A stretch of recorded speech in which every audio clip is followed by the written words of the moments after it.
Mesdames et messieurs, bonsoir. Bienvenue sur Télé Djibouti dans ce principal rendez-vous de l'information. Tout de suite, voici les titres qui vous seront développés. Le Premier ministre a reçu hier, le directeur général de l'ONU, SIDA, le directeur régional du Fonds mondial international, Fonds mondial de lutte contre le SIDA. Et les deux, l'enquête se poursuit dans ce crash, les deux boîtes noires du Boeing 737 d'Ethiopian Airlines, justement, qui s'est écrasé hier après son décollage d'Addis Abeba, ont été retrouvés. Le président de la République française, Emmanuel Macron, est attendu ce soir à Djibouti où il va effectuer une visite de travail de 24 heures à l'invitation du président djiboutien Ismaïla Omar Guelleh. La visite du président français à Djibouti placée sous le signe du renforcement des relations d'amitié et de coopération. Le président de la République, Ismaïla Omar Guelleh, recevra demain au Palais de la République l'illustre invité qui est le président de la République française, Emmanuel Macron. C'est un entretien en tête-à-tête entre les deux chefs d'État qui constituera la principale étape de la visite de Macron à Djibouti avant de se rendre sur la base française la plus grande d'Afrique qui compte 1450 soldats. Cette rencontre sommet interviendra en amont à une audience de travail élargie aux collaborateurs respectifs des deux chefs d'État. Le renforcement des relations d'amitié et de coopération entre les deux pays et les deux peuples seront également au cœur des entretiens entre le président Guelleh et son homologue français demain. Sur ce premier volet, il ne sera pas uniquement question pour les deux parties de se réaffirmer mutuellement leur détermination respective à œuvrer en faveur du maintien des liens et partenariats stratégiques qui les lient. Il sera surtout question, au regard des mutations d'ordre stratégique, politique et sécuritaire dans cette partie du monde en perpétuelle mutation, d'identifier ensemble de nouvelles matrices de collaboration. L'état de coopération civile entre les deux pays et surtout les partenariats en matière de formation de cadres indispensables à la conception et à la réalisation des projets à notre développement seront également évoqués. À noter aussi que les discussions intégreront un volet dédié à la coopération des deux pays dans le secteur privé.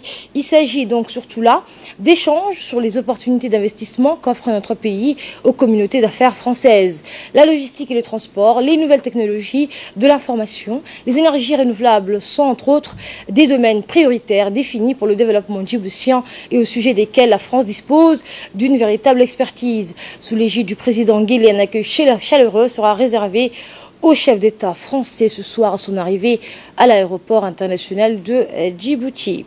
Et un coup d'œil justement sur les relations entre les deux pays dans ce magazine préparé par la rédaction sur un commentaire de Saïd Mohamed. France, c'est 150 ans de relations d'amitié, fruit d'une longue histoire partagée, équivalent à 5 générations. En découle la richesse de relations bilatérales profondes. Après avoir obtenu l'indépendance en 1977, la République de Djibouti reste proche de l'Hexagone, qui reste le seul espace francophone de la Corne de l'Afrique. Djibouti et la France par ailleurs ont eu à partager les sacrifices et les sangs versés côte à côte lors de la Première et Seconde Guerre mondiale, fondement même des relations d'amitié historiques qui lient les deux pays. Concerne les relations entre Djibouti et la France, inutile de rappeler que ce sont les relations les plus anciennes. Inutile de rappeler que la France et Djibouti entretiennent une relation séculaire, basée sur une amitié solide, ancienne. La République de Djibouti et la France sont deux pays qui ont une histoire commune, mêlée depuis les conflits mondiaux, où les Djiboutiens ont participé à la libération de la France. Et pour vous dire que cette histoire n'est pas une histoire comme toutes les histoires, c'est une histoire singulière. Nous avons cette langue en commun que nous partageons, le français, et nous sommes liés par cette francophonie, un partage de la culture, un partage d'idées. Et c'est dans ce sens que c'est une relation singulière entre Djibouti et la France. Inutile de rappeler également que la France dispose à Djibouti de sa plus grande base militaire. Ceci témoigne, si besoin en était, de la solidité des relations entre les deux pays. C'est dans ce cadre que le président djiboutien a été invité officiellement aux cérémonies marquant le centenaire de l'armistice de 1918, qui avait mis fin au premier conflit mondial. Visite, d'abord, il faut rappeler d'où provient cette visite. C'est une alchimie entre deux hommes, le président Ismaël Omar Guelleh et le président Emmanuel Macron. Il faut rappeler qu'au mois de novembre, à l'occasion de la mission du centenaire, où le président de la République a été reçu par le président Macron parmi plus de 80 chefs d'État, il était parmi les rares chefs d'État. Il y en avait 3 qui ont été reçus en tête-à-tête par le président Macron. Cela témoigne que l'alchimie a pris entre le président de la République et son homologue. Cet héritage d'une histoire commune est le partage du français qui n'est pas seulement un moyen de communiquer, mais également une façon de penser et se sentir détenteur d'un même patrimoine commun font le socle de relations entre les deux pays, un lien indestructible. C'est dans ce cadre que s'inscrit la première visite du président Macron à Djibouti depuis son arrivée au pouvoir. Une rencontre qui semble se placer sous les auspices d'une relance du partenariat stratégique et économique entre les deux pays.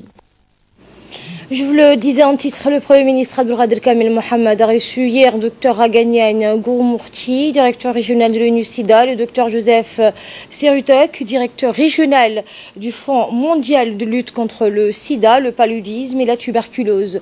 Les deux responsables régionaux furent introduits auprès du Premier ministre par le directeur pays de l'ONU-SIDA, M.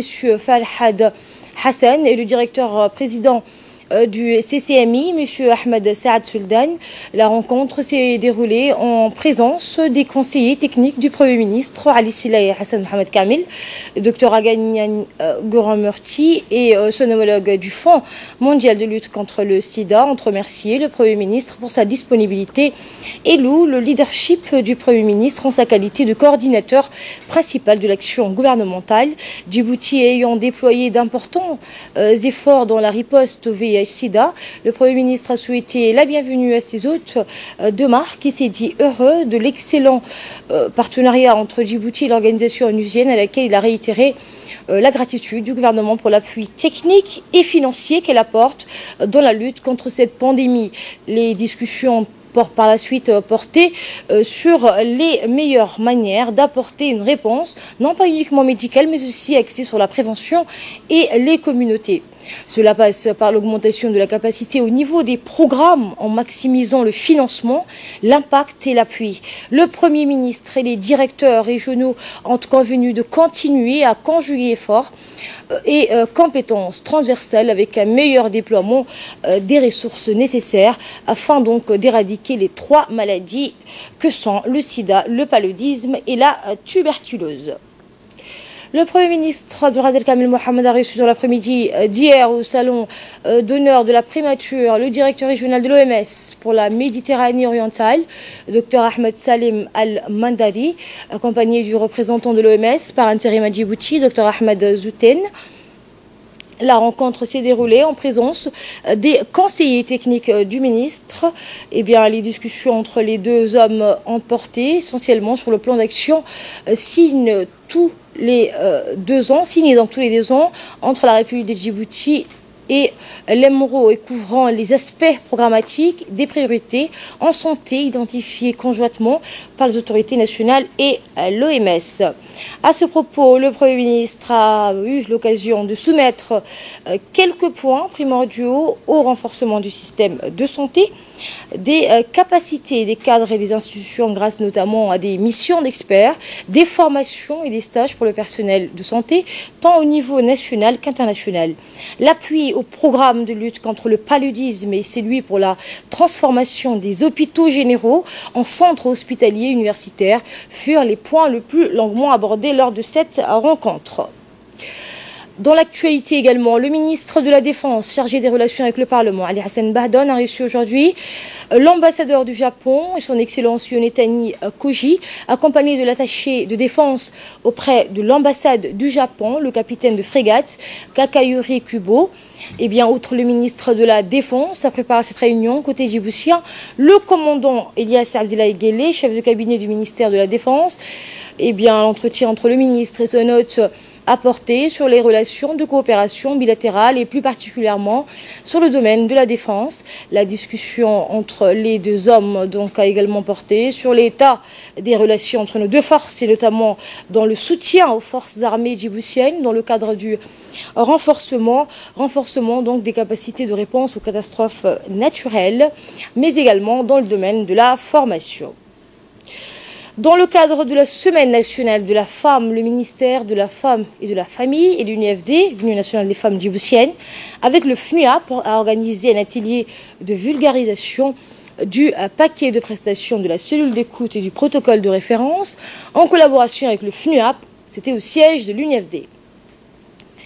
La journée donc avait pour thème, comme le même thème que la journée internationale de la femme, penser équitablement et lutter contre toute forme de violence. L'événement a réuni autour d'une table dans la salle de conférence de l'UNFD la ministre de la Femme et de la Famille, la vice-présidente de l'UNFD, la représentante du FNUAP, la maire de la ville de Djibouti, les femmes parlementaires, les élus locaux et les représentantes de la société civile.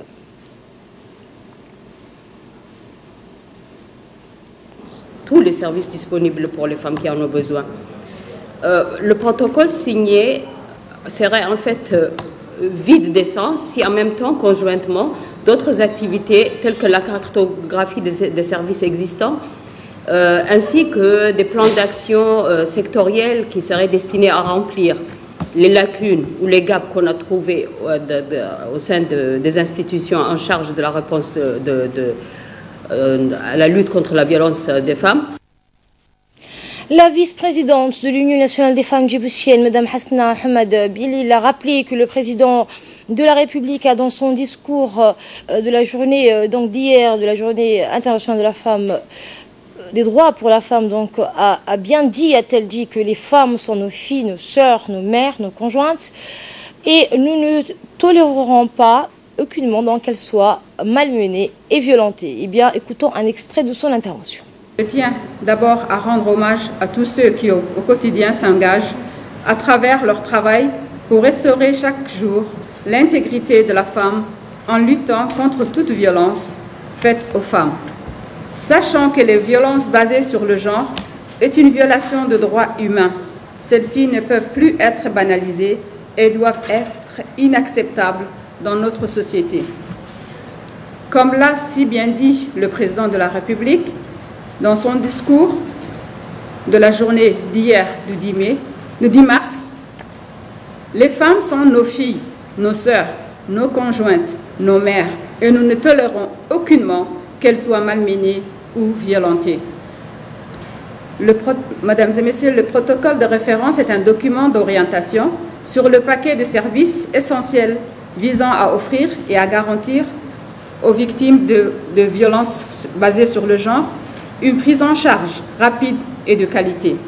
C'est également un document de partenariat entre l'UNFD et les ministères de la Femme et de la Famille, ministère de la Défense, la Justice, la Santé et celui de l'Intérieur, qui a été développé avec le soutien du FNUAP, dont je tiens à réitérer nos vifs remerciements. Et suivant à présent les propos tenus par la ministre de la Femme et de la Famille, Mme Moumina Ahmed Hassan. Je vais juste rappeler que, effectivement, ces 2 dernières années, l'UNFD et le ministère de la Femme s'est énormément penché sur comment améliorer le travail de cette cellule, qui faisait déjà beaucoup, mais comme vous le savez, le monde change, le monde évolue et les problèmes aussi changent. Donc, ce qui a été fait ces 2 dernières années, c'est d'abord, la première chose, dire voilà, la cellule d'écoute offre un certain nombre de prestations. Qu'est-ce qu'on peut apporter de plus? On a fait une cartographie, c'est-à-dire on a essayé de savoir quelles étaient les différentes prestations offertes pour que cette pratique-là, qui est la violence, puisse cesser. Faite par d'autres départements ministériels, mais faite aussi par la société civile à travers les associations. Donc il y a eu une liste des activités réalisées en République de Djibouti qui a été établie. Ensuite, une fois que la liste a été faite, nous avons dit c'est très bien. Est-ce qu'on ne devrait pas unir nos forces, c'est-à-dire se mettre autour d'une table et se dire comment on peut être complémentaires? Ça, c'était la deuxième réflexion. Et cette réflexion a abouti sur quoi? A abouti sur l'élaboration d'un protocole d'accord. Déjà au niveau du gouvernement. Comment le gouvernement, avec l'UNFD, peut mutualiser ses efforts. Donc il y a eu un protocole d'accord. Ce protocole d'accord dit quoi exactement? Il dit qui fait quoi et à quel moment doit intervenir chaque département ministériel. Parce que comme vous le savez, les femmes viennent ici pour pour apporter leur plainte, exprimer leur désarroi, mais après, il faudrait qu'il y ait d'autres départements ministériels, soit en amont, soit en aval, puissent intervenir. Donc, nous avons mis noir sur blanc qui doit faire et quand il doit le faire. Et notre équipe sur place a pu recueillir quelques réactions. En voici une. On est venu pour l'occasion de la semaine de la Journée mondiale internationale de la femme, ici à l'INFD, où s'était né un atelier. Et dans cette occasion, on a profité de distribuer des roses à toutes les femmes qui sont présentes dans la salle. Ce rose-là signifie que chaque femme est une rose et que c'était en gros pour leur souhaiter une bonne fête à toutes les femmes qui sont présentes et à toutes les femmes de la population djiboutienne. Dans le reste de l'actualité, le ministre de la Santé, le Dr Germain El-Merouki, a reçu une importante délégation de l'ONU-SIDA et du Fonds mondial conduite par le directeur régional pour le Moyen-Orient et l'Afrique du Nord, M. Ragayan Gurumurti, qui était composé donc par le chef d'équipe régional et de la gestionnaire du portefeuille de Djibouti pour le Fonds mondial, Mme Emina Rief-Laurent. En effet, cette délégation a été introduite auprès du ministre par le représentant de l'ONU-SIDA à Djibouti. À noter aussi la présence du secrétaire général du ministère de la Santé, Dr Salah Banoï Tatolab, et de plusieurs hauts cadres du ministère de la Santé qui ont assisté donc à cette réunion. Les discussions ont essentiellement porté sur les voies et moyens de renforcer l'engagement des partenaires techniques à soutenir l'accélération du processus de transfert de gestion de fonds pour la lutte contre les 3 maladies, donc à savoir le VIH-Sida, le paludisme et la tuberculose. À cet effet, le ministre de la Santé a rappelé à ses interlocuteurs l'ensemble des mesures prises par le gouvernement afin de renforcer la coordination et les capacités techniques du pays à assurer l'exécution et le suivi des programmes de santé prioritaires. Par ailleurs, compte tenu des aléas du changement climatique et du contexte épidémiologique de notre pays, le ministère de la Santé entend mener une campagne nationale de lutte multisectorielle et pluridisciplinaire contre la prolifération, de gîtes larvaires sur toute l'étendue donc du territoire. À ce sujet, les deux parties ont également convenu de renforcer leur collaboration dans les efforts déployés dans la lutte antivectorielle, notamment à travers les activités de distribution massive de moustiquaires imprégnés et du programme de pulvérisation intra-domiciliaire. Le ministère de l'Habitat et de l'Urbanisme et de l'Environnement a organisé ce matin un atelier sur le renforcement des capacités du Comité national directeur sur les changements climatiques. Cet atelier a été présidé par le directeur de l'Environnement et du Développement durable, Hussein Abdillahi. Objectif, renforcer donc les capacités techniques des membres du Comité sur les changements climatiques et de fournir les connaissances de base sur la question du climat. Et elle s'inscrit dans le cadre de la politique du ministère de l'Habitat.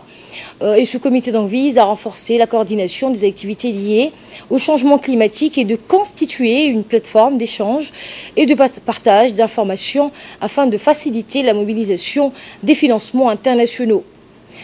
Eh bien, écoutez le directeur de l'Environnement et du Développement durable, Hussein Abdillahi.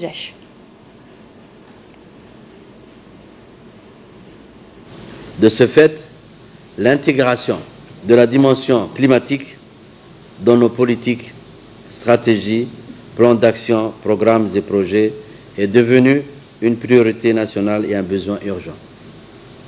C'est dans ce contexte qu'un comité national directeur sur le changement climatique a été mis en place en 1999. Ce dernier constitue un instrument institutionnel permettant de coordonner les activités ayant trait à la lutte contre le changement climatique. Il est important de souligner que ce comité a déjà été consulté à maintes reprises, notamment lors de validation des documents stratégiques sur le climat. À ce titre, et compte tenu de l'évolution du contexte national et international, le ministère de l'Urbanisme, le ministère de l'Habitat et de l'Urbanisme et de l'Environnement a jugé nécessaire de redynamiser, réactiver le comité national directeur sur le changement climatique, et ce, en vue de mettre la question du changement climatique au cœur de nos préoccupations. Autre atelier, cette fois à Dikil, où s'est tenu un atelier de lancement de l'antenne du club des jeunes entrepreneurs djiboutiens, qui s'est tenu donc au sein du conseil régional de la ville de l'Unité, c'était samedi. Présidé par son président, Mohamed Guiré Galab, objectif, lancer la nouvelle antenne du club des jeunes entrepreneurs à Djibouti, dont le but de cette visite a été d'initier une mise en place d'une équipe, d'un bureau exécutif pour faciliter la collaboration avec le siège principal de Djibouti-Ville. Ceci a été un échange fructueux avec des jeunes dits kilois ambitieux qui ont déjà des activités créatrices de valeur. Rappelons que le Club des jeunes entrepreneurs est une association qui réunit l'ensemble des jeunes entrepreneurs de l'ensemble du territoire pour s'entraider, partager et développer ensemble leurs affaires respectives comme slogan « S'enrichir de nos différences ». Le club est présent dans l'ensemble des régions de la République, des régions de l'intérieur ainsi que la ville de Djibouti avec un siège principal donc dans la capitale. Suivant à présent les interventions du président de ce club, des jeunes entrepreneurs djiboutiens, Mohamed Guiré Galab, et un membre de ce même club, Ahmed Ali Ahmed. Et qui est aujourd'hui, en fait, c'est une étape très importante de cette visite à Oka, qui est en fait la clôture d'une longue tournée qu'on a fait, une présence dans l'ensemble du territoire, qui a commencé à Ali Sabih, puis des Tadjoura, Arta, Obok, et finalement, on est à Oka pour clôturer cette présence dans l'ensemble du territoire. Donc, il y a 3 points qui sont très importants pour cette visite. D'abord, c'est d'installer un bureau, un représentant, secrétaire et un trésorier qui va être en étroite collaboration avec les bureaux à Djibouti. Deuxième étape, c'est qu'on fournit des formations qui permettent de former les entrepreneurs, mais aussi les porteurs des projets qui vont se dérouler dans la capitale. Le troisième point qui est le plus important, c'est que nous voulons être le point focal des jeunes qui entreprennent dans l'ensemble du territoire. Donc si vous avez besoin des gens qui peuvent vous présenter, qui peuvent vous accompagner, qui peuvent vous aider sur votre aventure entrepreneuriale, vous pouvez rentrer en contact avec les bureaux à Djibouti, qui a un secrétariat permanent qui donne toutes les informations, tous les besoins nécessaires pour vous aider vos démarches dans la capitale et qui va nous permettre de collaborer sur le long terme. Donc je vous félicite d'abord de votre temps, de votre présence parmi nous. Des travaux publics et privés spécialisés dans tout ce qui est chaud et froid.